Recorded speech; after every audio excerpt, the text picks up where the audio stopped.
एक बार एक युवक गौतम बुद्ध के पास आया और बोला, भगवान, मैं अपने जीवन से निराश हूं। मुझे लगता है मैं किसी काम का नहीं हूं।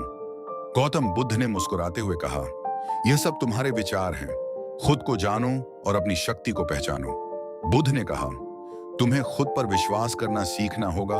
मैं तुम्हें एक दृष्टांत सुनाता हूं। एक गांव में एक युवक रहता था जिसे हमेशा लगता था कि वह किसी काम का नहीं है। वह संत के पास गया।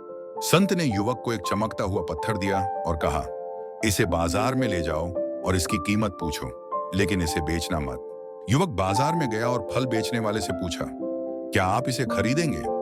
फल बेचने वाले ने कहा, मैं इसके बदले 10 सेब दे सकता हूं। युवक ने पत्थर नहीं बेचा और सुनार के पास गया। सुनार ने कहा, यह पत्थर बहुत कीमती है, मैं इसके बदले 50,000 सोने के सिक्के दे सकता हूं। युवक पत्थर लेकर वापस संत के पास गया और बोला, अब मुझे इसकी असली कीमत का अंदाजा हो गया है।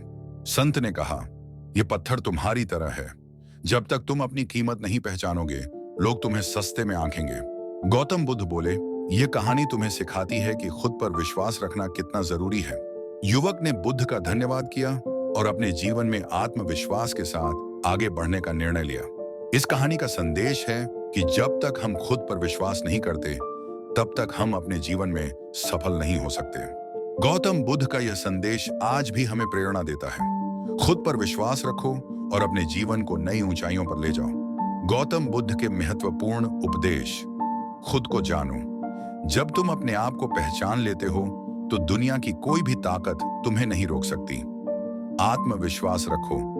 खुद पर विश्वास रखने से तुम्हारे जीवन की दिशा बदल सकती है। वर्तमान में जियो। अतीत की चिंताओं और भविष्य की अनिश्चितताओं को छोड़कर वर्तमान में ध्यान केंद्रित करो। सत्य का मार्ग अपनाओ। सत्य और धर्म का पालन करने से जीवन में शांति और संतोष मिलता है।